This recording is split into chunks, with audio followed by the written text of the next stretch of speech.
Alors, Bezrat Hashem, comme on a dit, aujourd'hui ça va être un cours dédié à la fête de Hanouka.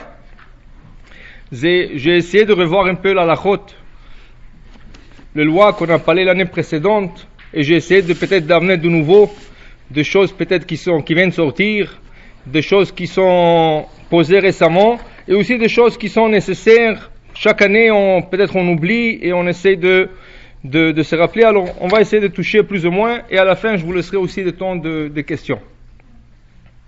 Alors, tout d'abord, la fête de Hanouka, dans l'histoire, nous trouvons après la destruction du deuxième temple. Et les Grecs qui sont venus avec une idéologie contraire à tous ceux qui nous ont oppressés auparavant, qu'ils ont essayé de détruire l'âme Israël et détruire le temple. Le grec, c'est pas du tout le cas. Ils sont venus avec une idéologie de impurifier le peuple, assimiler le peuple. Ça veut dire laisser le peuple à sa place et plutôt essayer de les assimiler. Maintenant, ce qui est arrivé, Baruch Hashem, Akadosh Baruch Hu a donné la force à 12 personnes, Matitia, Kohen Gadol, Hashmonaï, Ubanav et à ses enfants, de faire une guerre et de ne pas avoir peur de toute cette armée gigantesque qui est venue leur tuer. Et ils ont gagné la guerre et la situation s'est renversée. Et voilà qu'ils ont instauré à cause de ça la fête de Hanouka, parce que ça c'est un des services qui a été instauré après la victoire. Il y avait 2 services qui ont été instaurés. La première c'est le service, l'inauguration de l'autel, du Mizbeach. Le deuxième service c'est l'allumage de la menorah. Rien qu'en parenthèse, c'est important de savoir, aussi intéressant, c'est une conférence de 2-3 heures que je donnais aux hommes, mais c'est bien que vous le sachiez aussi. Il y a une grande discussion, personne ne sait quelle était la vraie forme de la menorah. Est-ce que la menorah, c'est comme la menorah que nous voyons dans les photos avec des branches qui sont arrondies, demi-cercle? Ou, vous voyez, une menorah très courante avec des branches droites, comme celle-là? C'est une grande question. Alors la question et le débat est le suivant. Une des sources de photos de la menorah, nous ne savons pas où se trouve la menorah. La vraie menorah, nous ne savons pas où se trouve. Mais une des sources où nous voyons une photo de la menorah que nous avions, c'est à Rome. C'est sur l'arche de Titus. Titus, c'était le général romain, fils des Aspasiens. C'est lui qui a détruit le deuxième temple. Et quand il a détruit le temple, il a ramassé avec lui tous les ustensiles du temple, il les a emmenés à Rome. Il a fait, en arrivant à Rome, il a fait toute une défilée, il a humilié les Juifs en portant tous les ustensiles du Beth Amikdash, du temple. Maintenant, il a dessiné, il a fait comme une arche, et il a dessiné sur l'arche un défilé. Dans le défilé, on voit des Juifs, des exilés, en train de porter la menorah. Mais là-bas, dans la photo, la menorah a des demi-cercles. Les branches sont en demi-cercle. Alors apparemment, si c'est la menorah était en demi-cercle. Mais regardez Rashi. Rashi dit non, la menorah, les branches étaient tout droites. Le Maïmonide, il dessine dans son livre Yad HaChazaka, quand il explique la menorah, il dit que les branches étaient droites. Le fils du Maïmonide, Rabbi Avraham, le fils de Maïmonide dit que les branches étaient droites. Par contre, il y a des kabbalistes qui disent non. Il y a le Ibn Ezra qui était à l'époque du Maïmonide, il y a 900 ans, il écrit que les branches étaient en demi-cercle. Il y a 2 autres kabbalistes qui disaient que les branches étaient en demi-cercle. Le rabbi de Lubavitch, si vous regardez tout le Hanouka à Lubavitch, ils sont droites, les branches. Pourquoi? Parce qu'il dit la menorah dessinée sur l'arche de Titus, ça a été fait pour tromper les Juifs. Après, j'ai vu un commentaire qui disait, si on regarde la base de la menorah, si on regarde la Torah, quand il nous parle de la construction de la menorah, la base, elle est en tripied. Tandis que sur l'arche de Titus, c'est une boîte, hexagone. Plus que ça, sur la boîte hexagonale qu'il y a sur l'arche de Titus, vous voyez des photos des dragons et des sirènes.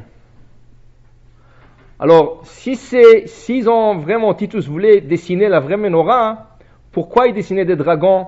Pourquoi il a changé la base de la boîte en bas? Beaucoup de théories, chacun il dit son opinion, mais on ne sait pas vraiment comment était la vraie forme de la menorah. En plus de ça, nous ne savons même pas où se trouve. Beaucoup disent qu'elle se trouve au Vatican. Mais dans une conférence, peut-être je le ferai un jour pour vous aussi, vous allez voir que beaucoup pensent aussi que la menorah se trouve de retour en Israël. C'est ça? Alors, ils ne savent pas vraiment où est la menorah. On sait qu'au Vatican, il y a beaucoup des objets sacrés, mais la menorah, peut-être, n'est pas là-bas.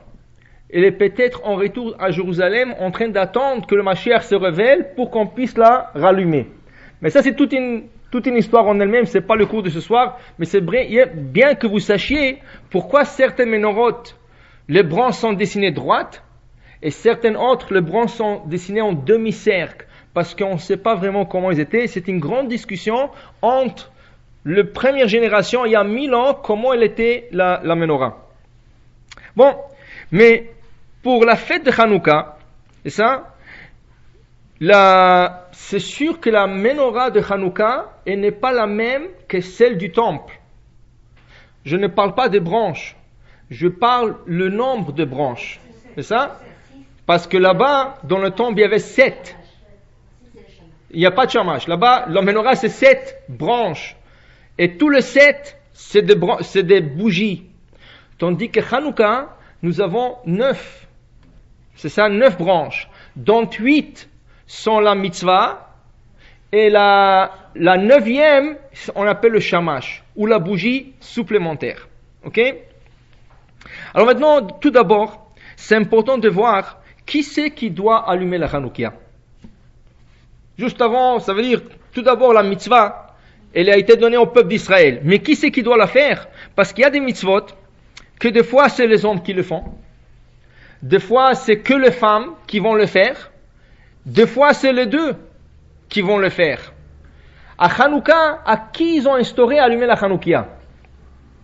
Alors voilà la phrase dite dans le Talmud. Ner Hanouka ishu beto. Un homme et sa maison. Quand on dit un homme et sa maison, qui est sa maison? Alors il y a deux explications. Sa maison veut dire ça, carrément la maison. Deuxièmement, ça veut dire sa femme. Comme il dit Rabbi aussi dans le Talmud, dans Masechet Shabbat, dans le traité de Shabbat, je n'ai jamais appelé ma femme. Je lui ai appelé ma maison. Alors, selon nos sages, la mitzvah est pour les hommes et les femmes. Pourquoi? Parce que même les femmes ont participé dans le miracle de Hanouka. À une certaine époque, pas celle de Maccabi, une autre époque, juste avant, il y avait un décret de grec qu'ils appelaient le droit de cuissage, qui veut dire que toute mariée est obligée de passer la veille de son mariage avec un des gouverneurs grecs. Beaucoup de filles ne voulaient plus se marier à cause de ce décret. Il y avait une fille, la fille de Yochanan Kohen Gadol, le grand prêtre. Elle était très belle. Qu'est-ce qu'elle a fait? Elle est partie avec 2 sacs remplis de fromage et toutes sortes de produits laitiers, avec du vin. Elle est partie voir le général d'armée grec, qui s'appelait à l'époque Eliforni. Quand elle est arrivée devant lui, elle lui a dit, écoutez, demain je dois me marier. Alors comme la règle est que d'abord c'est vous, après mon mari, alors je suis là pour vous faire un petit festin. Elle a dressé toute une table avec du laitage. Et le lait à l'époque, c'était pas comme le lait aujourd'hui. 2% ou 1% et demi, c'est 1% du lait, 90% de l'eau. À l'époque, c'était 90% ou 100% de lait. Au point que le lait sous lait. Le Maïmonide, il a même une halakha que le Kohen, non seulement qu'il n'a pas droit de boire le vin avant qu'il rentre dans le service du temple, il n'a pas droit de prendre un verre de lait. Et si le Kohen a bu un verre de lait avant son service, il n'est pas apte à son service. Parce que le lait à l'époque, il était tellement épais, il saoulait la personne. La personne perdait sa raison presque. Alors elle, on lui donnait tout un repas de laitage et avec du vin, lui il s'est endormi. Et qu'est-ce qu'elle a fait elle a déjà préparé une épée, elle a coupé sa tête, elle est sortie, ses serviteurs pensaient qu'il est en train de dormir, et il est parti dans le camp juif en train de leur livrer la tête, et le lendemain, quand ils ont montré la tête aux Grecs, ils sont tous fuis, et ils ont laissé pour quelques années, il y avait une tranquillité en Israël. Ça c'est le premier miracle à l'époque de Hanouka, mais une époque avant l'époque du Maccabi. Comme il y avait ce miracle pour cette fille, alors c'est un miracle qui s'est produit à la même période, et les femmes aussi ont participé au miracle. Le Maccabi c'était des hommes, mais Yehudit c'était une femme. Alors comme la femme aussi elle a participé dans ce miracle, dans ce cas, quand ils ont instauré l'allumage de la Hanoukia, c'était pour les hommes et pour les femmes. Mais aussi pour la maison. Pour la maison. Qui veut dire, comme nous trouvons dans les lois de Shabbat, à propos de l'allumage de la bougie de Shabbat, là-bas nous disons la Dlikner chez le Shabbat, ici nous disons la Dlikner Hanouka. On va parler bientôt du texte. Mais tous les deux mitzvot, c'est allumage de bougie pour la maison. Mais à Shabbat, ils ont donné priorité à la femme. C'est la femme qui est prioritaire, parce que c'est elle qui prépare le Shabbat, c'est elle qui s'occupe de la maison. Alors ils ont donné priorité à la femme. Mais si la femme ne se trouve pas, qui c'est qui doit allumer? L'homme. Mais la priorité est à la femme. À Hanouka, ils ont renversé la priorité. Comme le miracle de Maccabi, qui est le plus récent, s'est produit avec des hommes, ils ont donné priorité aux hommes. La femme, elle s'acquitte avec son mari quand il allume les bougies de Hanouka. Alors, les deux sont concernés par la mitzvah, les hommes, les femmes et les enfants, plus que 13 ans et 12 ans, et même les plus petits, mais ils n'ont pas obligation, c'est rien qu'une éducation qu'ils ont comme obligation, mais l'homme, c'est lui qui a la priorité d'allumer.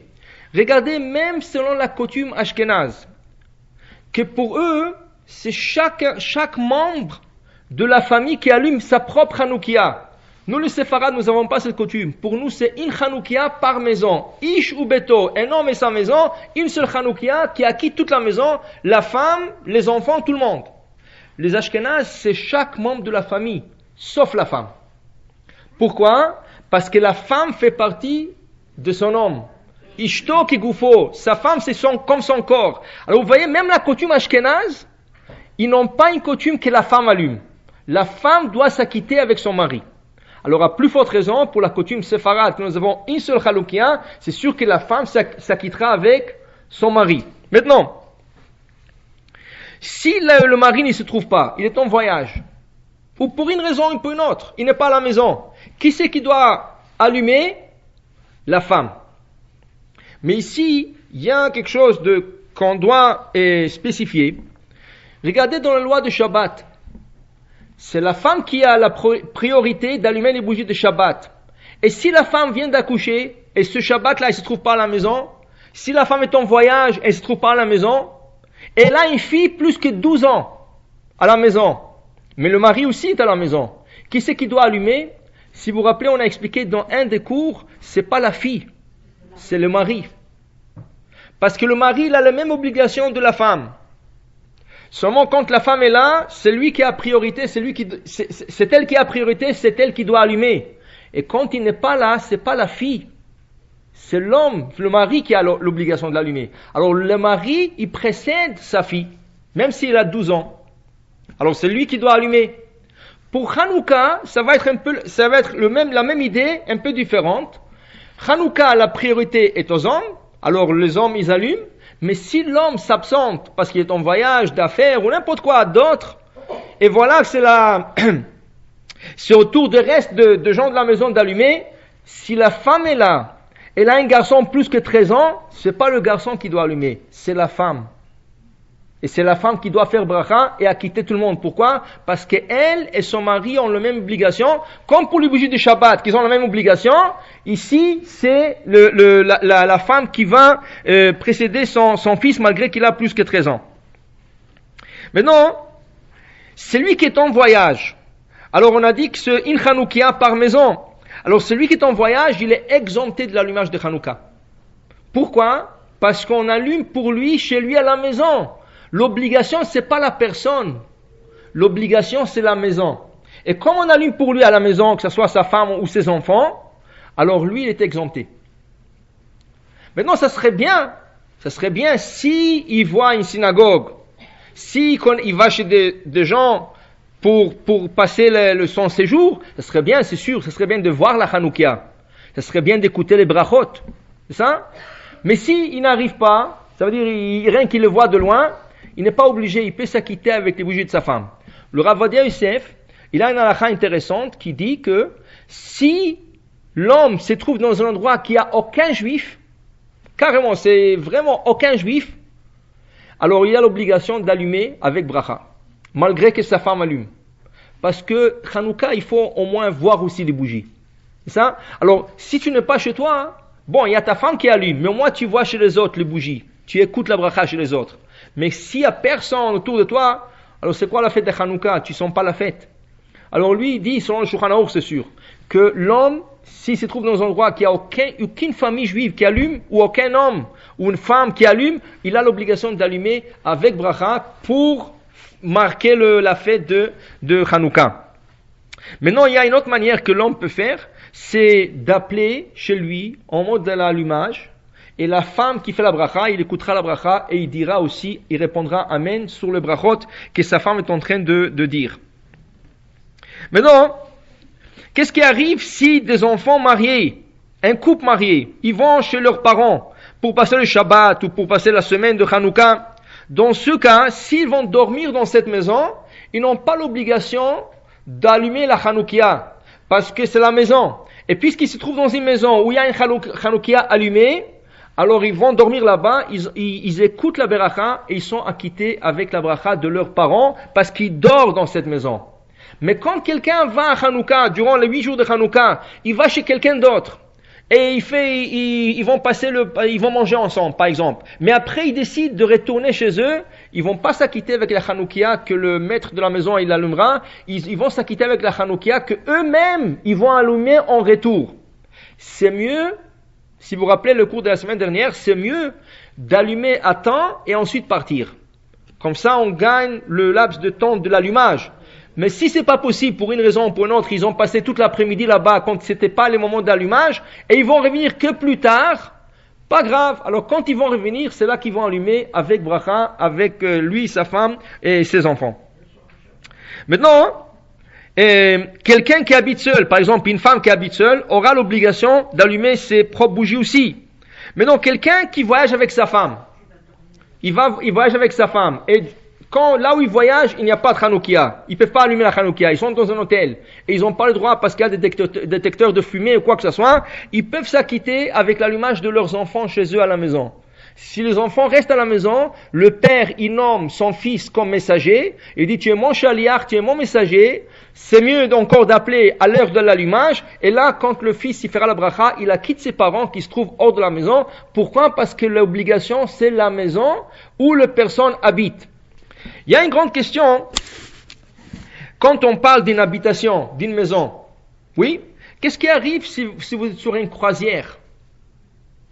Vous passez une semaine de croisière et ça tombe exactement la fête de Hanouka, ou quelques jours dans la fête de Hanouka. Ou quelqu'un qui prend un train. Alors le train, des fois il voyage 17 heures, des fois 20 heures, et vous êtes sur le train durant une journée ou deux dans la fête de Hanouka. Une roulotte. Quelqu'un qui voyage et il stationne en route, mais il a une roulotte avec lui. Alors il s'arrête, il a sa roulotte où il va rentrer dormir. Ou même une voiture. Quelqu'un qui va en voiture. Par exemple, il prend la route d'ici en Floride. Il va en voiture, alors il s'arrête en route. Alors, est-ce qu'il y a l'obligation d'allumage de bougies de Hanouka? Alors, comme on a dit, normalement, il faut une place qu'on appelle une place d'habitation. Une maison. Ishu Beto, un homme et sa maison. Il faut que ce soit une maison. Alors, il y en a qui pensent que, par exemple, le Rav Eliashiv, lui, il dit que comme le train voyage très vite, et comme la voiture voyage très vite, on ne peut pas considérer ça comme une maison. Une croisière, oui. Parce qu'une croisière, il n'y a pas une croisière moins de 2, 3 jours, une semaine. Les croisières, tu peux le considérer comme une maison. Mais la voiture, tu peux parcourir par exemple, ici, New York, sont 6 heures, 8 heures, c'est ça? Alors, tu peux courir de grandes distances, même moins qu'une journée.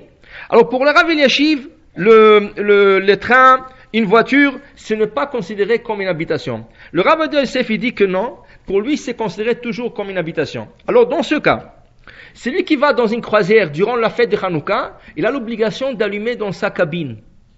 C'est ça? Alors là où il habite, là où il va habiter dans la petite cabine là-bas, s'il a le droit, s'il n'y a pas de détecteur de feu, de fumée, c'est ça? Ou sinon, encore mieux, d'allumer dans la salle à manger. Comme ça, vous acquittez beaucoup plus de personnes. C'est sûr qu'il y a toujours dans les croisières des juifs. Alors c'est mieux de la salle à manger. Comme ça, vous propagez le nes, le miracle, dans la salle à manger avec beracha, parce que ça devient comme votre maison. Celui qui va en roulotte, par exemple, il va à une grande distance en roulotte et il s'arrête en route et il dort dans la roulotte. C'est sûr que c'est une maison. Alors il allumera dans la roulotte. C'est ça? Et il fera aussi la beracha parce que ça devient sa maison. Et selon autres décisionnaires, même dans la voiture, si on ne s'arrête pas durant la nuit, et toute la nuit, la personne, elle roule. S'il a comment mettre une chanoukia, je ne sais pas comment exactement il va le faire, mais s'il a comment mettre une chanoukia, il pourra même faire une beracha sur la chanoukia. La seule exception, c'est lui qui va au camping. Durant cette période, une tente, c'est pas une maison, c'est quelque chose de très provisoire. Dans une tente, dans un camping, il peut pas faire une beracha s'il est complètement exempté. Maintenant, le temps de l'allumage. Le Shulchan Aruch dit que le temps de l'allumage, c'est une demi-heure. Une demi-heure, c'est le temps de l'allumage, c'est ça? Après ça, il n'y a plus de mitzvah. Après une demi-heure, la première demi-heure, il n'y a plus de mitzvah. C'est pour cela, pour le Shulchan Aruch, il faut assurer que la bougie contient assez de l'huile ou la bougie contient assez de matière, si c'est la cire par exemple, pour allumer minimum une demi-heure. Alors on a dit, le lampion, c'est ça? Les petits lampions, c'est sûr que ça dure 3 à 4 heures, facilement. Les petites bougies coloriées, c'est une demi-heure juste, mais vraiment juste, au point qu'il y en a qui pensent que c'est trop risqué. Mais celui qui allume avec les bougies coloriées, bon, il a sur qui se baser, mais ils l'ont fait pour durer exactement une demi-heure. Maintenant, si c'est moins que ça, la bracha n'est pas valable et la mitzvah n'est pas valable. Alors vraiment, il faut assurer que ça dure plus qu'une demi-heure. Une demi-heure et plus. Maintenant, une fois que la première demi-heure est passée, tout le reste de l'huile, il n'y a plus de mitzvah. C'est-à-dire, c'est la mitzvah. Nous, on met beaucoup plus. On met pour 2-3 heures. Mais la mitzvah, c'est la première demi-heure. Après cela, il n'y a plus de mitzvah. Veut dire, selon Shulchan Aruch, si quelqu'un est pressé, il doit prendre un avion, il doit prendre un vol, mais il a peur de laisser le lampion chez lui à la maison, il n'y a personne à la maison. Il y a de la moquette, il y a toutes sortes, il y a des rideaux, et il a peur, peut-être ça saute, des fois ça saute. Alors il a peur. Après une demi-heure, et il faut être sûr que c'est une demi-heure et plus, il a le droit d'éteindre la chanoukia, parce qu'il n'y a plus de mitzvah.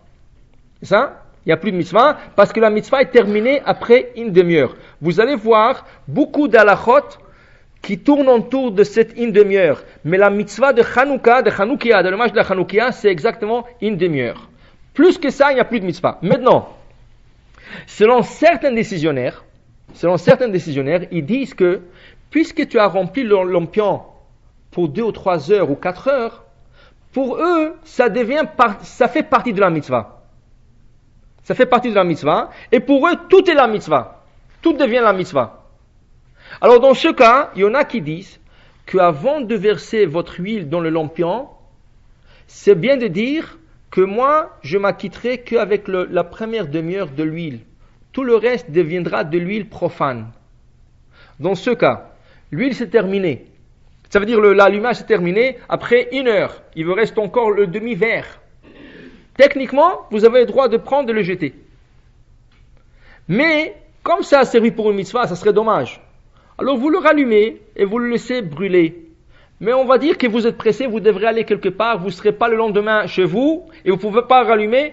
Puisque vous avez fait cette condition, vous avez le droit de le jeter si vous voulez. Ce serait toujours bien de le consommer si vous voulez, dans le verre. Mais après une demi-heure, la mitzvah est terminée et on essaie de s'acquitter aussi des opinions qui disent que peut-être le fait qu'on a rempli, tout devient la mitzvah. Mais c'est sûr que la mitzvah dure pas plus qu'une demi-heure. Je vais vous donner quelques petits exemples à propos de cette une demi-heure. Aussi, il y a une coutume de Shulchan Aruch, le premier halakha, de halachot Hanouka, que les femmes ont pris sur elles de ne pas travailler durant la première demi-heure de l'allumage de bougies de Hanouka, c'est pas la consommation de tout le lampion, c'est rien que la première demi-heure du lampion, pas le tout. Après, ils peuvent tout faire. Qu'est-ce que c'est de ne pas travailler? Pas travailler veut dire ne pas faire la lessive, c'est ça? Ne pas faire toute la vaisselle qui s'est accumulée de la veille peut-être, c'est ça? De ne pas tricoter, de ne pas coudre, de ne pas plier le linge. Tout ça, c'est du travail excessif que la femme vraiment n'aime pas le faire. Elle doit le faire, mais n'aime pas le faire. Durant la première demi-heure, la femme n'a pas le droit de le faire. La seule chose qu'elle peut faire, c'est cuisiner, faire des beignets, des bons beignets, si vous voulez, ça, c'est une mitzvah même, et c'est tout. Et manger, à la lumière ça veut dire en regardant les bougies, mais pas plus que ça. Après une demi-heure, tout devient permis. Elle peut faire la lessive, elle peut faire le linge, elle peut faire tout faire, c'est ça, parce que l'une demi-heure est terminée. Alors vous voyez bien, c'est pas tout le laps de temps de l'allumage. Maintenant, une autre halakha qui découle de cette une demi-heure, quand on parle d'une demi-heure, il y avait une grande question. Est-ce qu'une Hanoukia électrique, elle est valable? Une femme qui vient d'accoucher. Alors c'est sûr, elle va s'acquitter avec son mari. C'est ça? Mais on va dire que le mari est en voyage. Alors il n'y a personne à la maison, c'est le premier bébé, elle est à l'hôpital, lui il se trouve ailleurs. Est-ce qu'elle a l'obligation d'allumer une Hanoukia? Mais n'a pas le droit d'allumer une Hanoukia de vraie lumière, parce qu'il y a des détecteurs de feu. Alors est-ce qu'on peut allumer une Hanoukia électrique et faire une beracha? La réponse était, je crois peut-être 99% des décisionnaires, c'était non. Et beaucoup de raisons ont été données. Mais une des raisons principales, que de ça découle une autre halakha, c'est la suivante. Quand on dit qu'on allume le lampion de Hanouka, le lampion a besoin de minimum une demi-heure de matière de combustion. Quand on allume la lumière, comment marche la lumière? C'est un circuit fermé, et dans le circuit, il y a des électrons ou toutes sortes c'est comme la manière que ça marche. Oui, mais il y a de la circulation de l'électricité dans le circuit, et c'est ça qui donne la lumière. Maintenant, s'il y a une panne d'électricité, tout de suite ça s'arrête. Ça veut dire que c'est pas une source fiable qui peut avoir une demi-heure sans interruption. Ça veut dire que c'est comme si depuis le départ, je n'ai pas une demi-heure sûre. Depuis le départ, j'ai besoin d'une demi-heure sûre. Le fait qu'il peut avoir une panne électrique, c'est comme si j'avais pas sûr une demi-heure. C'est considéré comme si le lampion, il marche pour le moment, mais c'est pas sûr qu'il va marcher dans 5 minutes, dans 10 minutes, dans une demi-heure. Dans ce cas, c'est la raison pourquoi ils ont décidé de ne pas faire la bracha sur une menorah électrique. Ok? Alors regardez quelle halakha découle de cette loi. Qu'est-ce qui arrive avec les bougies de Shabbat? Est-ce que de les bougies de Shabbat, je peux allumer avec menorah électrique? Alors encore, le Rav Mordechai Eliyahu disait la même chose, que non. Le fait que je n'ai pas une bougie devant moi, j'ai une source d'électricité si vous voulez, mais cette source n'est pas sûre. Il se peut qu'elle s'éteindra dans 5 minutes, dans une demi-heure, dans une heure. Je n'ai pas une bougie devant moi. C'est comme, je vais vous donner un exemple, le Shulchan Aruch parle, prendre des bois secs et allumer. Est-ce qu'on peut s'acquitter les bougies de Shabbat avec des bois secs en allumant des bois secs? Non, parce que c'est pas une bougie. Des bois secs, c'est pas une bougie. Une bougie, c'est de l'huile avec une mèche. C'est de la cire avec une mèche. La lumière, il y a rien de ça. Alors dans ce cas, ils ont dit que la bougie, c'est pas valable. Mais, j'ai vu, dans un livre qui s'appelle Mitzvah Ner Ishu Beto, il dit là-bas, quelqu'un qui est dans un avion, c'est sûr qu'ils ne vous laisseront pas allumer la Hanoukia. C'est ça? C'est sûr. Si vous voulez arriver à destination aussi. Ça, c'est Maintenant, est-ce qu'on peut allumer une Hanoukia électrique? C'est ça? Est-ce que c'est valable ou pas? Alors la réponse était, Hanoukia électrique, c'est pas valable. Mais vous savez qu'est-ce qui est valable? Seulement la bracha est en question, une lampe à poche. Pourquoi? Si la raison pourquoi une Hanoukia électrique c'est pas valable, parce que ça dépend de l'électricité, et dans l'électricité il y a un risque d'une panne, dans ce cas je n'ai pas la matière devant moi, malgré que ça allume maintenant, je n'ai pas la matière devant moi, mais dans une lampe à poche j'ai les piles. Et les piles c'est sûr, 100% s'ils sont bien chargées, elles vont allumer 2-3 heures facilement. Et j'ai pas besoin de 3 heures, j'ai besoin d'une demi-heure. Une demi-heure. Selon certains décisionnaires, si quelqu'un est dans l'avion, qu'il allume une lampe à poche, pourquoi? Parce que tu n'as pas besoin, ça veut dire par exemple, tu es le 4e soir, tu n'as pas besoin de 4 bougies, tu as besoin d'une seule bougie. 4 bougies, c'est me'adrim, mina me'adrim, tu oublies la mitzvah. Mais en vérité, pour s'acquitter de la mitzvah, il suffit d'une seule bougie, même pas du shamash. Alors selon une opinion, ils disent que tu prends une lampe à poche, tu l'allumes, tu fais la bracha à la Likner Hanouka, tu l'allumes, et tu as une loupe, mais tu assures que tu la laisses une demi-heure. Ça, juste à côté de vous, pas de problème, c'est ça? C'est ça. Alors, ça c'est valable. N'utilisez pas la petite lumière qui se trouve juste en haut de la cabine pour lire, ça c'est électricité, c'est pas valable. Mais la lampe à poche, c'est sûr que c'est valable. Des autres, ils disent, il faut l'allumer sans bracha. Mais au moins, si vous voulez faire quelque chose pour Hanouka, et vous êtes sur l'avion, prenez avec vous dans le sac une lampe à poche, avec des bonnes piles que vous venez d'acheter, qui sont tout neuves, et c'est sûr que ça va durer. Vous pouvez l'allumer, vous dites les Shem Mitzvah Hanouka, vous l'allumez. Si vous avez gagné une mitzvah, vous avez gagné une mitzvah. C'est ça, mais ça ne peut pas faire du mal, ça fait que faire du bien, que vous avez gagné une mitzvah selon certains décisionnaires, qui disent que c'est valable, même pour les bougies de Hanouka. Rav Mordechai il dit que si la femme, elle a accouché, et elle se trouve à l'hôpital, elle ne peut pas allumer avec l'électricité, mais il dit, s'il a une lampe à poche, elle pourra même faire la bracha de la Dlikner chez le Shabbat.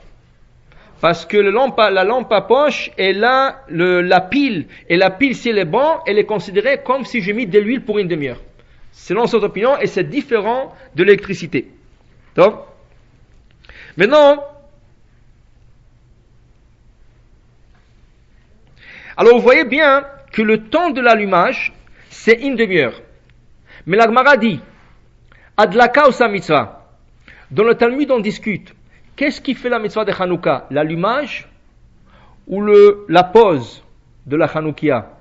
Comment je fais la mitzvah? Quand je prends la Hanoukia et je les place dans ma fenêtre ou à côté de ma porte et je lui dis voilà, c'est pour le Hanouka, j'ai fait la mitzvah maintenant? Ou la mitzvah se fait quand je mets le lampion et j'allume, c'est ça la mitzvah? La Gemara pose la question. Réponse, décision de la Gemara, et c'est ici de Shulchan Aruch, Adlaka ou sa mitzvah. C'est l'allumage qui fait la mitzvah. Mais que veut dire l'allumage? L'allumage veut dire, une fois que j'ai rempli tous les critères, je mets la Hanoukia dans l'endroit où elle doit être posée. Je ne peux plus la déplacer. Vous allez voir bientôt, on va parler de ça. Je posais la Hanoukia là où il faut qu'il soit posé. Je posais un lampion qui a plus qu'une demi-heure, au minimum une demi-heure de matière d'allumage. J'ai allumé ma Hanoukia. Ça a allumé pour 5 secondes. 5 secondes, j'ai vu une belle flamme qui est montée. J'ai enlevé ma main, ça a brûlé. J'enlève ma main, je tourne pour faire quelque chose, je me retourne après 15 secondes, c'est éteint. Je fais ma mitzvah, je n'ai pas l'obligation de la rallumer. Adlaka ou sa mitzvah, c'est l'allumage qui a fait la mitzvah. Une fois allumé, c'est fini, je n'ai plus d'obligation de la rallumer. Mais maintenant, comment? Une demi-heure veut dire que je dois, depuis le départ, assurer que j'ai une demi-heure de matière de combustion. Mais ça n'est pas obligé de rester une demi-heure. Tant que en potentiel, il y avait une demi-heure d'allumage, et c'est pas un endroit où il y a le vent qui souffle, qui peut éteindre ma bougie, il y avait toutes les conditions et tous les critères pour un allumage cachère. La Gemara dit, une fois que j'ai allumé, c'est fini, j'ai fini ma mitzvah. Mais maintenant, est-ce que ça serait pas dommage? Vous avez rempli un lampion avec 3 heures ou 4 heures d'huile pour allumer, et c'est éteint après 5 minutes, après 10 minutes, après 1 heure. Qu'est-ce que vous allez faire avec le reste de l'huile? Le jeter? C'est dommage. Alors dans ce cas, vous le rallumez. Vous le rallumez, c'est mieux. Mais si quelqu'un est têtu, il dit non, moi je ne vais pas l'allumer, c'est fini, je finis, je garde l'huile pour le lendemain. Il a le droit, il a tout le droit. Tout ce qu'il aura à faire, c'est ajouter un peu plus d'huile pour le lendemain, et il allumera un deuxième soir. Mais l'allumage, la mitzvah, se fait juste après que j'ai enlevé ma main et la bougie a bien éclairé. La halakha qui découle de ça, c'est le vendredi après-midi. Vendredi après-midi, on a expliqué dans le cours précédent qu'il y a la mitzvah d'allumer le Hanoukia avant le bougie de Shabbat. On ne peut pas allumer le bougie de Shabbat et après la Hanoukia, parce qu'une fois allumé le bougie de Shabbat, on est dans le Shabbat. Au moins pour les femmes, pas pour les hommes. Mais la femme est déjà dans le Shabbat. Alors, on allume d'abord la Hanoukia, 10 à 15 minutes avant les bougies de Shabbat, et après la femme allumera les bougies de Shabbat. Oui? Alors, on a allumé la Hanoukia. ça a brûlé pour 10 minutes. Le mari est parti à la synagogue. Et voilà que la femme, elle a allumé ses bougies de Shabbat. Maintenant, pour elle, c'est Shabbat. Et la Hanoukia s'est éteinte. C'est ça? Alors, elle, c'est sûr qu'elle n'a pas le droit de rallumer parce qu'elle est déjà dans le Shabbat. Mais est-ce qu'elle pourra dire à un petit enfant d'allumer la Hanoukia? D'abord, est-ce qu'elle a l'obligation? Alors, selon qu'on a expliqué, il n'y a pas d'obligation. Parce qu'une fois allumé, et ça a duré 1 minute, mais même moins, bien comme il faut, c'est fini, la mitzvah est finie. Mais s'il y a un petit enfant, et ça qui n'a pas encore accepté le Shabbat, on peut lui dire, regarde, qu'est-ce qu'on va faire avec toute l'huile? C'est dommage. Et aussi ton père, il va venir de la synagogue, les hommes, ils vont venir de la synagogue, pour qu'ils voient encore la Hanoukia allumée. Alors, on peut lui envoyer pour aller allumer les bougies. Si le mari est encore à la maison avant de partir à la synagogue, comme lui n'a pas encore reçu le Shabbat, parce qu'il n'a pas encore fait sa prière, il n'est pas encore alors lui, il peut rallumer la Hanoukia. Ce n'est pas obligation, c'est une recommandation. Pourquoi encore? La mitzvah, qu'il y aura 1 demi-heure de matière pour pouvoir allumer. Une fois qu'on a brûlé on a allumé la mèche, ça a brûlé pour même 1 minute, bien comme il faut, ça t'éteint. Ce n'est pas obligation, mais ça serait bien de le faire. D'ailleurs, si le lampion a bien brûlé toute la nuit, et le lendemain, vous voyez qu'il reste encore un peu d'huile dans la Hanoukia, ça serait dommage de le jeter. Vous pouvez le rallumer le matin, sans bracha, mais rallumez-le le matin. Le Maïmonide, lui, il est dans l'opinion que la Hanoukia dans le temple s'allumait 2 fois. Une fois la nuit avec bracha, et le lendemain. Le lendemain aussi. Et c'est ainsi qu'il s'est conduit dans les yeshivot. Dans la maison d'études, dans les yeshivot, il rallume la Hanoukia le lendemain matin, à l'heure d'études le matin. Pour s'acquitter de l'opinion du Maïmonide qui disait que la candelabre dans le temple s'allumait le soir et le matin. C'est pas une obligation, l'obligation c'est rien que le soir.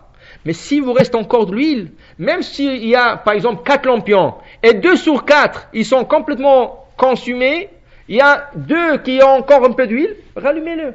Le matin, laissez-le brûler, et comme ça se consume de toute l'huile qu'il y a, et vous pouvez changer ou remplir de nouveau pour la prochaine nuit. C'est pas une obligation encore, c'est une recommandation, mais ça serait bien de faire la condition qu'on a expliquée au début du cours, de dire que je remplis le lampion, mais je voudrais que rien que la première demi-heure soit pour la mitzvah, le reste peut être de l'huile profane en cas que vous avez besoin de le jeter ou utiliser ou faire n'importe quoi avec. Maintenant, une des choses aussi, c'est de ne pas déplacer la Hanoukia. Une fois qu'on a posé la Hanoukia, on n'a pas le droit de la déplacer. C'est vrai que la halakha a été dit que la hadlaka ou sa mitzvah, c'est la hadlaka, hein? Mais Rashi explique la raison que pourquoi on ne peut pas déplacer une Hanoukia une fois allumée. Ou on n'a pas le droit d'attraper la Hanoukia en main quand on veut allumer, parce que ça a l'air comme si on allume pour des fins personnelles. Comme si j'avais besoin de la lumière. En Hanouka, on sait tous, on chante, on le dit aussi, nous n'avons pas le droit d'utiliser la lumière de Hanouka. Et c'est la raison pourquoi nous posons une 9e bougie qui s'appelle le shamash. En cas où qu'on aura besoin d'utiliser la lumière, ça serait la lumière du 9e bougie qui est plus haute pour éclairer, et on n'aura pas le droit d'utiliser les 8 autres bougies. Alors, Rachid dit, si celui qui attrape la Hanoukia en main, en allumant, ou celui qui la prend après qu'elle est allumée, ça a l'air comme s'il la déplace pour lire un livre, ça a l'air comme s'il la déplace parce qu'il avait éclairé une chambre, et ça va lui éclairer la chambre. C'est pour ça qu'une fois allumée, on ne peut plus la déplacer. Le Rav Ben Ishraï, il parle de la halakha suivante. Il dit que le Baal Habayit, c'est lui qui doit vraiment allumer, l'homme de la maison, il est alité. Malheureusement, il ne se sent pas bien, il est au lit. Alors il y a sa femme, il y a ses enfants. Le Rav Ben Ishraï dit, qu'est-ce qui est mieux de faire? Est-ce que c'est mieux d'apporter la Hanoukia dans la chambre à coucher de cet homme, que lui fasse le bracha et lui ils allument, et après la femme et les enfants vont prendre la Hanoukia et la placer à la fenêtre, c'est ça? Ou c'est mieux que la femme allume ou un messager allume? La décision finale du Rav Ben Ishraï, c'est qu'on ne peut pas emmener la Hanoukia dans la chambre à coucher de ce monsieur. Pourquoi? Parce qu'on n'aura pas le droit de déplacer une fois allumé. Et puisqu'on a essayé de l'allumer dans la fenêtre, ça, ou à côté de la porte, chacun selon la place qu'il a choisi, dans ce cas, on la placera là où ce qui doit être, et le Baal Habayit, l'homme, il choisira un messager. Alors sa femme, si elle est là, sinon un de ses enfants, il lui dira, tu allumeras la Hanoukia. Mais le Rabbi Ben Ishraï, il a une opinion spéciale. Le Rabbi Ben Ishraï dit que l'homme alité, il peut faire la bracha, et envoyer quelqu'un d'autre pour allumer. Comme ça, il dit le Rabbi Ben Ishraï. Le Rabbi de Yosef, il n'est pas d'accord. Le Rabbi de Yosef, il dit non. C'est lui qui allumera, c'est celui qui fera la bénédiction. Alors, comme c'est mahloket, ça fait que brachot laquelle, on essaie de ne pas rentrer dans ces discussions. Alors, si quelqu'un ne peut pas se lever du lit pour aller allumer la Hanoukia, c'est mieux qu'il nomme quelqu'un qui va aller allumer la Hanoukia, et c'est lui qui va aussi faire, cette personne qui va allumer, c'est elle aussi qui va faire la bénédiction, et acquittera l'autre personne, mais qui le fera un peu à haute voix, que l'autre personne qui est au lit pourra répondre le Amen. C'est la même chose. Pour un homme et une femme, la femme par exemple, elle vient d'accoucher, elle est au lit, elle ne peut pas descendre du lit, alors le mari fera la bracha, là où la Hanoukia doit être placée, et la femme entendra la bracha et répondra Amen, et n'est pas obligée de sortir, s'il ne peut pas, de son lit pour aller et voir l'allumage de Hanouka. Maintenant, l'allumage se fait avec quoi? Alors, comme le miracle s'est produit avec de l'huile, alors a priori, on préférera d'utiliser de lampion avec de l'huile. Et le miracle, c'était pas n'importe quelle huile, c'était l'huile d'olive. Alors, comme premier choix, c'est d'allumer avec l'huile d'olive. Seulement, vous savez que sur le marché, il y a de l'huile d'olive qui sont pas consommables. C'est l'huile d'olive. Mais c'est l'huile d'olive peut-être on va utiliser pour des machines rouillées, c'est de l'huile d'olive qu'on va utiliser pour n'importe quoi d'autre, pour même allumage, mais ils sont pas consommables. Vous pouvez voir, c'est écrit huile d'olive, mais pas pour consommation. Il y a de l'huile comme ça sur le marché. Le Rabbi Ben Ishraï dit que l'huile que nous mettons dans le lampion, a priori, doit être consommable.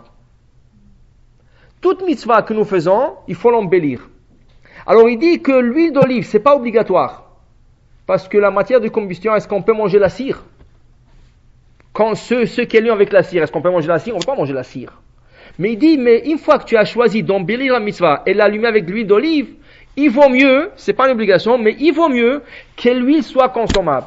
Si tu trouves pas, mais si tu peux le faire, ça serait un embellissement d'une mitzvah. Comme 12e choix, vous n'avez pas d'huile d'olive, ça peut être n'importe quelle autre huile.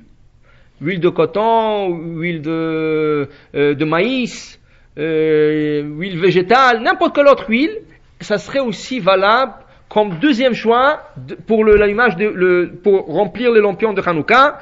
Et 3e choix, ça serait les bougies en cire. C'est ça, mais qui dure minimum une demi-heure. C'est pour ça qu'on a expliqué la dernière fois que le bougie de vendredi soir, il faudra faire attention de ne pas allumer avec les petites bougies coloriées. Elles durent exactement une demi-heure. Or, il faut minimum une demi-heure et demie après qu'on a allumé, qu'il dure 1h30. C'est pas le cas dans les petites bougies. Il faudra le remplacer par des grandes bougies. Si vous allumez à l'huile, vous n'avez pas de problème, c'est 3 heures, 4 heures facilement. Alors le 3 choix, huile d'olive, n'importe quelle autre huile et la cire. Maintenant, pas seulement il faut préparer tout ce qu'il faut préparer des allumettes. C'est bien beau d'avoir un lampion rempli d'huile, c'est ça, huile d'olive, on a tout ce qu'il faut, mais si vous n'avez pas d'allumettes, c'est un problème. Mais il faut préparer assez des allumettes. Pourquoi? Dans le Shulchan Aruch, il y a un halakha qui dit, par exemple, si on est au 2e soir, c'est ça, on va vous montrer quelque chose. Alors on a le shamash, on a 2 bougies, c'est ça, vous avez une seule allumette. Vous cherchez, vous ne trouvez pas. Il n'y a ni de briquet, ni rien. Alors vous dites, ok, je prie à Hachem que l'allumette va me suffire pour allumer le 2. Alors vous avez allumé la première, c'était difficile, jusqu'à que la femme a pris, la flamme de la mèche a pris le feu, et après l'allumette s'est éteinte. Le Shulchan Aruch dit, il est interdit d'allumer une bougie de l'autre. Ok, il est interdit d'allumer une bougie de l'autre. Il y a une opinion qui dit, il y a le Taz, il y a une opinion qui dit, c'est pas la même chose, comme on a dit avant, qu'on n'a pas le droit d'allumer la Hanoukia et de l'attraper en main. Parce que ça a l'air comme si je le fais pour des fins personnelles. Mais le Taz, il dit, Si pour 1 seconde ou 2 secondes, je prends le lampion et je le tire vers ici et je l'allume et je le remets tout de suite en place, c'est pas la même chose, ça serait permis. Donc, c'est pas tout le monde qui sont d'accord avec le Taz. Le Mishnah Bora n'est pas d'accord, Rav Yosef n'est pas d'accord. Ils disent qu'a priori, on ne peut pas allumer une bougie de l'autre. La seule manière de le faire, c'est si les mèches sont assez longues, je peux tirer la mèche sans bouger le lampion lui-même. Je prends la mèche, je la tire jusqu'à la flamme et je l'allume de la flamme directement et je la lâche. Ça, c'est une manière de faire. Mais si vous ne voulez pas le faire, il vaut mieux que vous ayez assez des allumettes pour le faire. Mais en cas que vous êtes mal pris, ça peut arriver. Vous allez préparer, mais vendredi après-midi, tout le monde court. Et là, le Satan, il est le plus grand le vendredi. Toujours quand il cherche quelque chose, tu ne trouves jamais. Il y a toujours, toute la semaine, tu pourrais trouver tous les allumettes, tu pourrais 5 paquets. Vendredi après-midi, tu ne trouves même pas un paquet. Alors voilà, et tu trouves un œuf de miracle de Hanouka, tu trouves une allumette. Qu'est-ce que tu fais? Alors il n'y a pas le temps, c'est Shabbat, ça presse. Allumez la première. Si vous n'arrivez pas à allumer la deuxième, vous pouvez compter sur le Taz, qui dit qu'on peut déplacer un peu, c'est ça? Si vous avez des bonnes mèches assez longues, alors prenez la mèche et allumez-la de l'autre bougie. Une chose est sûre, le shamash, on ne peut pas les allumer de ceux-là.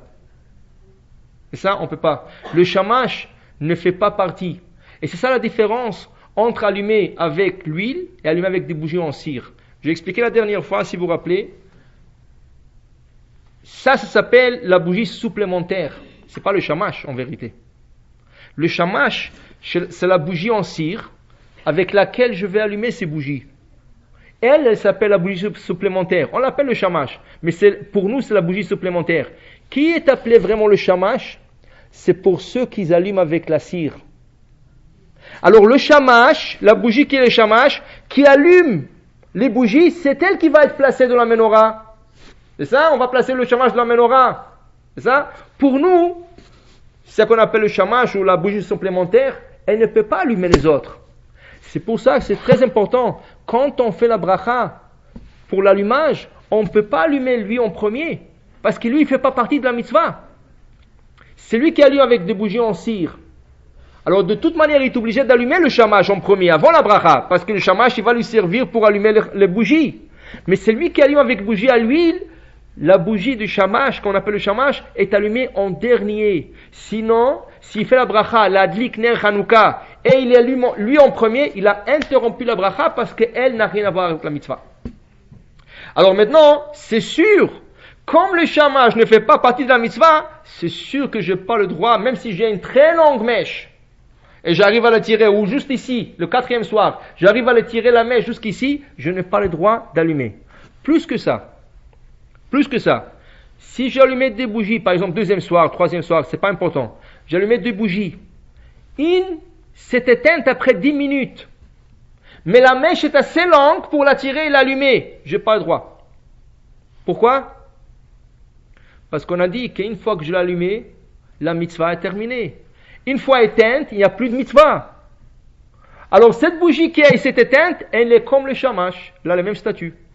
Il n'y a plus de mitzvah. Et puisqu'il n'y a plus de mitzvah, je ne peux pas la rallumer de la première. Même s'il a une mèche assez longue, je n'ai pas le droit. Parce que sa mitzvah est terminée. Elle est devenue maintenant comme une bougie profane. Alors je le rallumerai, rien que pour consumer l'huile. Mais je n'ai pas le droit de la rallumer de la bougie qui est juste à côté d'elle. Je dois prendre une allumette ou n'importe quoi autre pour la rallumer.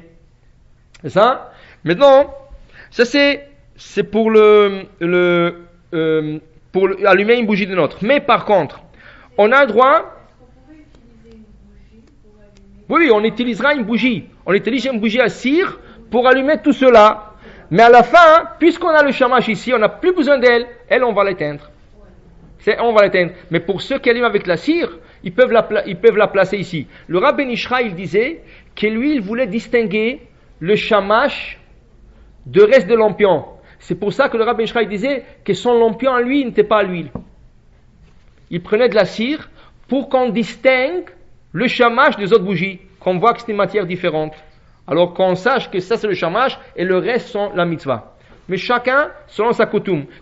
Ça veut dire, si vous êtes plus confortable d'allumer avec une bougie en cire et la placer ensuite dans le shamash, vous avez complètement le droit. Le Rabbi Ishraï, c'est comme ça qu'il faisait. C'est ça? Et sinon, vous pouvez l'allumer à l'huile, mais rien que sachez que le shamash ne fait pas partie de la mitzvah. Maintenant, qu'est-ce qui arrive pour les autres bougies? Alors voilà, regardez, vous avez allumé les bougies de Hanouka, mais vous n'avez plus des allumettes pour allumer les bougies de Shabbat. Alors qu'est-ce qu'on fait? Bon, alors le Shulchan Aruch dit, les bougies de Hanouka sont différentes des autres bougies de mitzvah. Pourquoi? Parce qu'en vérité, combien de bougies, si je suis par exemple le troisième soir, combien de bougies vraiment font la mitzvah? Une. Parce que le reste, c'est rien qu'un embellissement de la mitzvah. Mais la vraie mitzvah, c'est elle. Et c'est pour ça que je n'ai pas le droit de tirer un de l'autre. Selon les Ashkenazes, ils ne même pas tirer la mèche. Ok? Parce qu'en vérité, la mitzvah, c'est une. Tout ce qu'on fait, c'est de plus. C'est embellir la mitzvah. Mais on a le droit d'allumer une bougie de mitzvah d'une bougie de mitzvah. Qui veut dire, le cas que je vous ai donné. Vous avez plus des allumettes, vous avez bien allumé votre Hanoukia, elle allume très bon, mais vous avez plus des allumettes pour allumer une bougie de Shabbat. Vous avez le droit de prendre une bougie de Shabbat, l'allumer de 1, de 3, mieux de reste, pas celle la première, mieux de reste, et vous allumez vos bougies de Shabbat. La bougie de Shabbat est une mitzvah, la bougie de Hanouka est une mitzvah, on peut allumer une de l'autre. La même chose pour le samedi soir, pour la Havdalah. Ok? Si vous avez allumé déjà la Hanoukia à la synagogue, vous habitez juste à côté de la synagogue, vous avez plus des allumettes, quelqu'un a le droit de venir allumer une bougie pour allumer la torche, ce qu'on appelle la torche de Motzei Shabbat. Une bougie d'une autre, une bougie de mitzvah, d'une autre bougie de mitzvah, on peut allumer, mais pas les bougies de Hanouka parce qu'elles sont pas tous de même niveau spirituel. Il y a la première qui est de l'obligation, les autres sont embellissements de la mitzvah. Comment? Je n'ai pas donné l'ordre encore. On n'a pas parlé d'ordre. C'est ça, on n'a pas parlé d'ordre. Je suis un peu. On ne peut pas allumer d'une bougie qui n'est pas mitzvah avec allumer une bougie qui n'est pas mitzvah avec une. Oui, on peut allumer, mais on ne peut pas allumer la bougie qui n'est pas mitzvah d'une bougie de mitzvah. Ça veut dire une bougie profane ne peut pas s'allumer d'une bougie comme ça. Mais une bougie profane peut allumer ces bougies. C'est ça? Maintenant, on conquérait la route et après je vous laisserai le temps à question. Maintenant, l'ordre d'allumage. Ok, l'ordre d'allumage. Ok? Alors regardez. L'ordre d'allumage, la Gemara dit, toujours, on se dirige vers la droite. Au point que, si vous vous trompez dans une rue, dans une autoroute, vous ne savez pas où tourner, tournez à droite. J'ai fait ça une fois, je me suis perdu encore. Alors, tu n'as pas bien tourné. De toute façon, je crois que 99% des sorties des autoroutes, ils sont toujours à droite. C'est ça, alors, vous voyez bien qu'ils ont bien suivi le Maïmonide. Donc, alors, toujours, quand on tourne vers la droite. Même quand on rentre dans la maison, toujours avec les pieds droits. Quand on sort de la maison, toujours avec les pieds droits. Si vous voulez avoir une bonne journée sur le pied droit, vous sortez avec la droite, vous embrassez la mezouza avec la main droite. Tout. Le droite, c'est quelque chose, même si vous êtes gaucher. La droite, c'est très important dans le judaïsme. C'est pas le cours d'aujourd'hui, mais peut-être un jour. Mais c'est très important. De toute manière, ce qui nous concerne pour la menorah, on doit se diriger dans l'allumage vers la droite. Ok? Qui veut dire, le premier soir, ça veut dire, regardez-le comme elle est en face de vous. Pas comme elle est en face de moi. Comme s'il est en face de vous. Ok? Ça c'est le Hanoukia, elle est en face de vous. La première bougie sera celle qui est la plus droite. La première bougie, le premier soir, la plus à droite. Deuxième soir, je mets une, je mets deux, et quelle j'allume? La nouvelle, toujours la nouvelle que j'ajoute. Et quand j'allume la nouvelle, je me dirige toujours vers la droite. Troisième soir, j'ajouterai une autre bougie, mais c'est toujours la nouvelle que j'allume en premier. 1, 2, 3, toujours vers la droite. C'est ça? Alors, le shamash ne compte pas, il est toujours au milieu. C'est ça? Toujours, vous allumez vos bougies la plus droite et vous dirigez vers la droite. Maintenant, il y a des Hanoukia où le shamash ne se trouve pas au milieu. Le shamash se trouve complètement de côté gauche. Et ça, ou derrière. Derrière, c'est comme au milieu. Mais c'est le shamash se trouve complètement du côté gauche, plus élevé. C'est pas important. Vous allumez toujours la bougie la plus éloignée du shamash. Pour que, le deuxième soir, quand vous allumez la nouvelle, vous dirigez toujours vers la droite. Et c'est rien qu'au 8e jour que vous êtes rapproché au shamash. Ok? Alors ça, c'est facile. Rappelez-vous seulement que la nouvelle bougie, c'est elle qui doit allumer en premier. Et toujours, je me dirige vers la droite. Alors, si le deuxième soir, c'est 1, 2, 3, 2, 1, ou 1, 2, 3, 1, 2, 3, 4, toujours en allant vers la droite, et c'est le shamash ne change pas l'allumage. Il peut être au milieu, il peut être de côté, c'est toujours la bougie la plus éloignée à droite que j'allumerai en premier. Une fois que vous l'allumez, c'est facile. Deuxième soir, vous allumez vous ajoutez une bougie de plus, elle en premier, deuxième. Troisième bougie en premier, 3, 2, 1. C'est bon? Maintenant,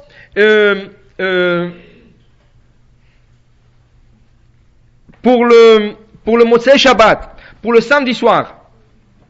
Pour le samedi soir, alors on va suivre une règle à la maison, mais une différente à la synagogue. La règle à la maison sera, tout ce qui est plus fréquent, c'est lui qui devance. L'Avdallah, c'est plus fréquent que la bougie de Hanouka. Hanouka, c'est une fois par année. L'Avdallah, c'est 52 Shabbats ou 54 Shabbats par année. Ça veut dire qu'à la maison, on fera d'abord l'Avdallah et ensuite l'allumage de Hanouka. Parce qu'on fera tout ce qui est plus fréquent. Tandis qu'à la synagogue, on va changer l'ordre. Et pourquoi? Parce que c'est pas une obligation, mais c'est une recommandation. Une fois qu'on a allumé les bougies de Hanouka, on peut pas rien qu'allumer et partir. C'est pas beau. C'est comme si tu fais une mitzvah et tu quittes la mitzvah. Ça serait bien de rester à côté des bougies de Hanouka 10 à 15 minutes. C'est pour ça que, avant d'allumer des bougies de Hanouka, il faut assurer que tous les membres de la famille sont réunis. Par exemple, je vous donne un exemple. Jeudi, il y a beaucoup qui travaillent jusqu'à 9h, jusqu'à 10h, le temps de rentrer à la maison. Oui, les enfants sont déjà rentrés, on va dire, à 5h de l'école. Alors, les enfants sont là, la mère est là. Est-ce qu'on allume sans le papa? Non. Il vaut mieux que tout le monde soit réuni. C'est ça? Mais, une fois que tout le monde est réuni, on va profiter de la lumière. Qu'est-ce que c'est profiter? On ne peut pas profiter directement en lisant ou avoir... Profiter veut dire qu'on va profiter de la lumière spirituelle qui jaillit de cette lumière. On ne va pas s'approcher aux bougies. C'est ça? Mais on dit que les flammes, il y a beaucoup de... On dit quelque chose de spirituel qui jaillit de cette lumière, ça serait bien de temps en temps regarder la flamme. 10 à 15 minutes. Alors profitez de faire un repas. Le repas, le souper. Tout le monde soupe ensemble. C'est pour ça qu'on attend que tout le monde soit ensemble. Alors on a dit que c'est vrai, c'est mieux d'allumer le plus vite possible après le coucher de soleil. Mais s'il y a un ou deux membres de la famille qui ne sont pas là, c'est mieux d'attendre. Que tout le monde allume ensemble et tout le monde profite de la lumière de Hanouka et on s'assoit, on mange devant la lumière de Hanouka. On peut lire un peu loin de la menorah, on peut lire un peu loin, mais de temps en temps de regarder la lumière de Hanouka. Apparemment, la première lumière qu'Hachem a donnée au soleil, parce que le soleil, sa force aujourd'hui, c'est pas la même force qui a été donnée au Bereshit. On dit que 36 heures après que le soleil a éclairé, Hachem a pris le soleil, il l'a caché, sa vraie lumière. Et on dit que combien de lumière de Hanouka nous avons durant 8 jours? Nous avons 8 bougies. Premier soir c'est 1, 2 heures soir 2, 3, 4. Alors le total de tous les 8 jours c'est 36 bougies. Comme le 36 heures de la lumière du soleil qui a éclairé. On dit que la vraie lumière du soleil se cache dans les bougies de Hanouka. C'est pour ça que ça serait bien de profiter de manger ensemble, de parler un peu de Hanouka, manger le bien de Hanouka, tout en face de la menorah, 5 à 10 minutes. 2 fois le vendredi, vous voulez passer le Shabbat quelque part d'autre. Mais vous voulez allumer la Hanouka chez vous parce que vous retournez dormir chez vous. Alors c'est mieux d'allumer la Hanoukia chez vous, les bougies de cheval chez vous, mais n'allumez pas et partez. Restez 5 à 10 minutes un peu avec la bougie de Hanouka, et ensuite vous allez manger le souper quelque part d'autre, et comme en revenant, s'ils sont allumés, c'est bon, sinon la mitzvah c'était la première demi-heure, et l'allumage c'est suffisant. Maintenant une autre chose pour Hanouka, n'oubliez pas que dans le Birkat Hamazon, après avoir mangé du pain, et dans la prière, on ajoute le texte de Alanissim. Dans Birkat Hamazon, ça se trouve à la deuxième bracha, c'est ça? Parce que là-bas, on commence la bracha Venodelecha. On va te remercier. C'est un remerciement, on loue Hachem et on remercie pour le miracle qu'il nous a fait. Dans la prière, on va le dire dans la bracha de Modim, qui est aussi un remerciement. C'est ça? Alors là-bas, on va Modim. Vous allez voir que quand vous mangez des maisonnotes, quelque chose qui n'est pas du pain, malgré que la bracha finale, à la michav, à la kalkala, c'est un extrait de Birkat Hamazon, il n'y a pas à l'anissim. Rosh Chodesh, on dit V'zochenu biyom Rosh Chodesh hazeh. Le fait, on dit V'zochenu biyom Chag HaSukkot hazeh. Pourquoi on ne dit pas Hanouka? Hanouka et Purim, c'est la seule exception.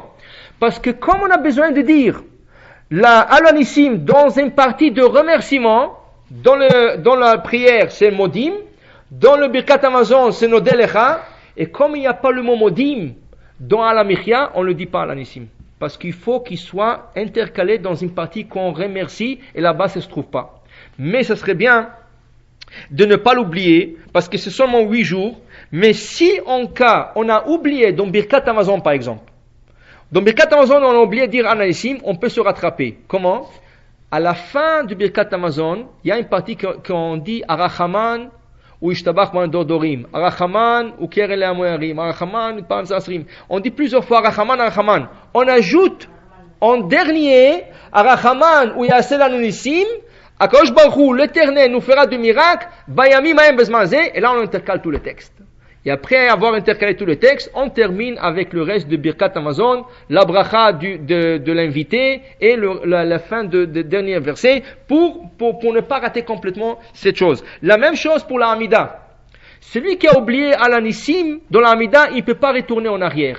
C'est pas comme Ya'alev Ve'yavo Rosh Chodesh, que si on a oublié, nous sommes obligés de retourner. Si c'est le matin ou l'après-midi, pas le soir. Mais le matin, l'après-midi, si quelqu'un a oublié à lever avant, il est obligé de retourner. Alanissim, c'est lui qui a oublié, il a dit, Baruch Ata Hashem, Atov Shimcha Uchana Eleodot, oups, je n'ai pas dit Alanissim, trop tard. Qu'est-ce que tu feras quand tu termineras la Hamida, et on dit, Elokai Netzor Lishonim Ira, là-bas tu diras, tu intercaleras, comme tu as terminé déjà la Hamida, tout ça c'est rien que de vœux supplémentaires, tu intercaleras Alanissim. Et tu termineras par Yule Ratsonim Refi Vigel Mifanecha Adonai sur le Gali. C'est ça? Oui, tout l'Alanissim, tout le texte comme il a été instauré par nos sages. Alors voilà une autre mitzvah importante Alanissim. Pour les hommes, par exemple, toute la semaine il y a Sefer Torah et toute la semaine il y a le Hallel au complet. C'est ça, le Hallel au complet. Alors les femmes, même si elles veulent le dire, c'est ça, ils pourront pas le dire, mais ils pourront le dire sans beracha, sans bénédiction, comme pour le reste de jours de Hallel. Comment? Toute la semaine, il n'y a pas de tachanonim, on porte le téphilim, c'est des jours ouvrables, le travail c'est normal, seulement il n'y a pas de supplication durant ces jours-là, c'est ça, et les prières sont normales comme tous les autres jours, sauf que dans Hanouka, il y a un jour de Rosh Chodesh. Il y a toujours Rosh Chodesh, le mois de Tevet. C'est ça veut dire 2 jours de Rosh Chodesh, mais ça veut dire Rosh Chodesh, il est dans le mois de Hanouka. Alors ça, il faut appliquer toutes les lois de Rosh Chodesh, pas de Hanouka. Qui veut dire, Ya'alev Ve'yavo, si vous avez oublié, vous retournez. C'est ça? Toutes les lois de Rosh Chodesh s'appliquent à Rosh Chodesh, et tout ce qu'on fera Rosh Chodesh, on fera dans Hanouka Rosh Chodesh. La seule chose, le jour de Rosh Chodesh, il y aura 2 Sefer Torah. Au lieu d'un seul livre de Torah, il y aura 2 livres de Torah. Un pour Rosh Chodesh, les 3 premiers montées, et la 4e montée serait pour Hanouka. Ça veut dire que Hanouka, vraiment, c'est une fête importante au point que nos sages ont dit que tous les fêtes vont être oubliées à la fin du temps, sauf 2 fêtes, Hanouka et Purim. Ces 2 fêtes qui vont rester avec nous parce que à cause de leur lumière et leur présentation spirituelle, c'est qui nous ont. Alors maintenant, je vais conclure. Après, je vais vous donner le temps en question. Regardez le Hanouka, comment il est différent des autres fêtes. Hanouka vraiment est différent. En quoi? Hanouka est différent parce que dans tout le mitzvot que nous faisons, et nous avons dans la Torah, vous allez voir que chacun pratiquera la mitzvah selon son niveau spirituel. Qui veut dire, on dit toujours que la mitzvah doit se pratiquer avec la plus belle, le plus beau effort qu'on peut faire. Veut dire, quand tu vas acheter une paire de tefillim, alors par exemple, il y a 3 niveaux. Il y a le tefillim vraiment de base, il y a un tefillim un peu mieux, et il y a un tefillim vraiment le solide, quelque chose de beau. C'est pas tout le monde qui va choisir le meilleur tefillim. Il y en a qui disent, donne-moi quelque chose de base. Tant que c'est cachère, tant que je peux faire la mitzvah, je l'achèterai, je le ferai. Bon, il y en a qui disent, non, je vais faire un peu plus. Je peux même. Il y en a qui disent, non, moi je veux le meilleur. Mais on trouve que chacun le fera à son niveau. C'est ça? La matzah.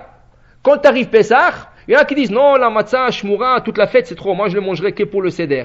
C'est ça? Il y en a qui disent, même le seder, c'est trop. Je le mangerai que pour la mitzvah. La mitzvah, c'est al-achilat matzah, je le mangerai. Chaque mitzvah, chacun le fera à son niveau spirituel. Comment ça se fait que Hanouka, c'est la seule fête, à moins qu'il y ait une autre exception. Pour moi, c'est la seule fête que tout le monde sont égales et tout le monde fait la mitzvah mehadrin mina mehadrin. Le mieux du mieux. Comment? Selon la halakha, selon la base, qu'est-ce qu'il faut allumer? Une seule bougie par soir. Une bougie par soir, c'est tout ce qu'il faut allumer. Ça veut dire que le premier soir, il fallait allumer une bougie, deuxième soir, une bougie, troisième soir, une bougie. C'est comme ça qu'il fallait faire la mitzvah. Si on voulait faire un peu mieux, qu'est-ce qu'on aurait fait? On aurait donné une chanoukia à chacun, et chacun allumera une bougie par soir. Ça veut dire on donne une chanoukia, on distribue, sauf la femme, comme on l'a dit, et on donne à chacun une chanoukia, et chacun, chaque soir, une seule bougie. Mais celui qui veut faire mehadrin, le mieux de mieux, qu'est-ce que c'est? Alors, ou c'est une chanoukia pour chacun, ou c'est une chanoukia par maison, selon le coutume, mais chaque soir, on ajoute une bougie supplémentaire.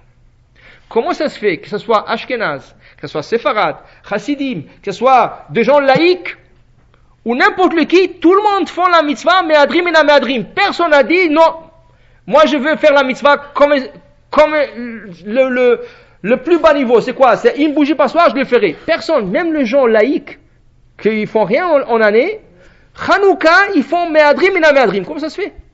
Pourquoi les gens ne font pas ça pour le tefillim? Ou pour la galette, la matzah? Ou pour n'importe quoi autre? Pourquoi rien que Hanouka? On voit déjà que Hanouka est différent. C'est ça? Alors je crois, j'ai vu dans le Rav Frida, Rabbi Chaim Yosef David Azoulay, il expliquait quelque chose d'extraordinaire. Le miracle de lampion, le lampion qui est avec lequel se produit le miracle. C'est quoi le miracle? On a cherché partout dans le temple, tout le lampion, tout le jar, si vous voulez plutôt, les jars ont été ouverts. C'est ça? Et le grec, qu'est-ce qu'ils ont fait? Ils ont introduit un doigt. Ce qui a fait que tout l'huile est devenu impur. C'est ça? Alors même s'ils ont refermé le jar, c'est ça? Même s'ils ont refermé, on a pu le constater parce qu'il y avait un seau. Vous voyez, des fois, vous achetez des choses, et on vous dit, si le seau est cassé, ne l'utilisez pas. C'est ça? La même chose. Dans le Beth Amikdash, une fois que le seau du jar était cassé, ça veut dire qu'on ne pouvait plus utiliser ce jar pour l'allumage de la Hanoukia. Surtout à l'époque des Grecs, on savait qu'ils ont fait exprès pour nous impurifier le lampion, le jar. Ils ont cherché partout. Toutes les jars qu'ils ont trouvées, ils étaient ouvertes. À la fin, Hachem leur a montré un jar caché quelque part. Comment ils savaient que les Grecs n'ont pas touché? Parce qu'il avait toujours le sceau du Kohen Gadol, du grand prêtre. Pourquoi du grand prêtre? Est-ce que tous les jars avaient le sceau du grand prêtre? Non. Tous les jars étaient scellés. Un sceau d'un Kohen. Qui c'est qui scelle le jar? Un Kohen. Ça peut être n'importe quel Kohen. Pourquoi on dit, regardez le texte, un jar scellé par le sceau du grand prêtre? Alors l'explication du Rav Frida est la suivante. On dit que l'allumage de la candelabre dans le temple, elle avait besoin d'une huile spéciale, huile d'olive spéciale. En quoi l'huile spéciale? C'était une huile d'olive qu'on prenait l'olive, on la pressait avec la main. Avec la main, c'est sûr à froid. Il n'y a pas de feu dans la main. On l'a pressé avec la main. Maintenant, quand on l'a pressé, les premières gouttes qui sortaient, on le ramassait et c'est fini. Cette olive n'est plus valable pour la menorah. qu'est-ce qu'on faisait avec les olives pressées? On leur donnait pour presser à la machine, donc avec des pierres, avec des moulins, et ça a été utilisé pour faire les autres sacrifices. Mais la menorah exigeait une huile d'olive pressée à main pure, qui veut dire que c'est vraiment, si on dit sur le marché, vous voyez des bouteilles de l'huile d'olive vierge, ça c'est plus que vierge. Ça c'est vraiment, ça n'a même pas la chance que toute la saleté qu'il y a dans l'olive rentre dans cette huile. C'était pur de pur. Toute autre huile n'est pas cachère. Maintenant, qu'est-ce qui est arrivé? Il y avait aussi des sacrifices. Chaque sacrifice était accompagné avec des libations de vin et avec des pâtes. Le pâte, elles étaient toujours pétrées avec de l'huile. Mais l'huile des pâtes, on pouvait utiliser des autres huiles. Pas de l'huile de menorah, de seconde classe. On n'a pas besoin de l'huile de menorah. Le Kohen Gadol de l'époque de Maccabi, lui, un Kohen Gadol toujours, il doit chaque jour emmener de la pâte comme sacrifice, le matin. Il emmène une pâte comme sacrifice, chaque matin. Il emmène une pâte, ça c'est une obligation. Le Kohen Gadol à l'époque de Maccabim, lui, il voulait faire un embellissement de sa mitzvah, sa propre mitzvah d'emmener cette pâte. Il pétrissait sa pâte rien qu'avec de l'huile qui est cachère pour la menorah. Il voulait pas utiliser une huile de seconde classe, malgré qu'il avait le droit. Il voulait que de l'huile de la menorah. Qu'est-ce qu'il faisait pour assurer qu'il a le bon huile? Il se préparait des jarres. Et il le scellait avec son seau à lui. Comme ça, personne ne peut le toucher. Qu'est-ce qui est arrivé à Hanouka? Quand ils ont cherché l'huile, tout le jar d'huile était ouvert.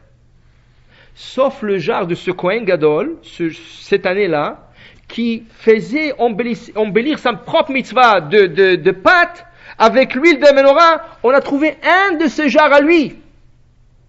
Et là, ils ont pu, parce que c'était de l'huile qui est propice pour la menorah, ils ont rempli le lampion le premier jour. C'était suffisamment pour un jour. Et chaque soir, il y avait un miracle que les jarres se remplissent de nouveau. On a pu faire ça durant 8 jours jusqu'à avoir l'huile de nouveau. Alors, dit le Rafrida, le fait que le Kohen Gadol à cette époque était méticuleux dans ses actions, ça a permis qu'on a pu avoir le miracle. Si il n'aurait pas fait, l'huile qu'on aurait trouvée ne serait pas apte pour la menorah. Alors vous comprenez maintenant un peu la relation. Un homme, un Kohen, un grand prêtre, il était méticuleux dans sa mitzvah, propre mitzvah, des pâtes, qu'il n'aurait pas dû le faire normalement. Il aurait pu se contenter de faire la mitzvah de base, comme tout le monde, comme tout le Kohen Gadol qui venait avant lui ou après lui. Parce qu'il était très méticuleux dans ses actions, on a eu un grand miracle. Ça a influencé tout le peuple d'Israël de faire la mitzvah mehadrin mina mehadrin. Qui veut dire que quand vous-même, c'est la même chose pour n'importe qui de nous, quand vous-même vous choisissez une mitzvah et vous l'embellissez jusqu'au fond, ça va causer que vos enfants, vos petits-enfants, vos petits-enfants, ils vont tous suivre cette trace. Un Kohen a influencé tout un peuple qui n'a même pas existé à son époque. Tout le peuple d'Israël aujourd'hui. Est-ce que quelqu'un a vu ce Kohen? Ce grand prêtre? On n'a pas vu ce grand prêtre, personne. Et tout le monde, sans exception, on fait la mitzvah comme lui il faisait. Mehadrim et la mehadrim. Et personne pense, Bechlal, de dire, une bougie, ça suffit. Personne pense le dire.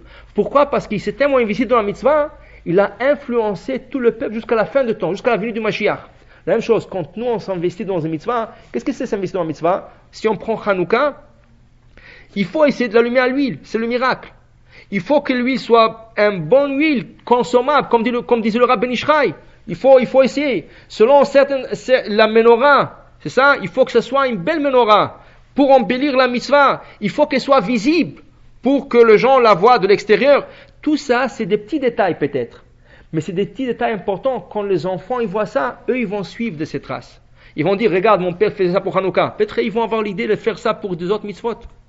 On ne sait jamais. Bon, moi pour Hanouka. Alors, il faut, le message de ce Kohen Gadol a été transmis jusqu'à la fin de temps. Pourquoi? Parce qu'il a embelli la mitzvah. Alors, ainsi, nous avons intérêt à s'investir dans cette mitzvah et aussi dans tous les autres mitzvot d'Hashem. Alors,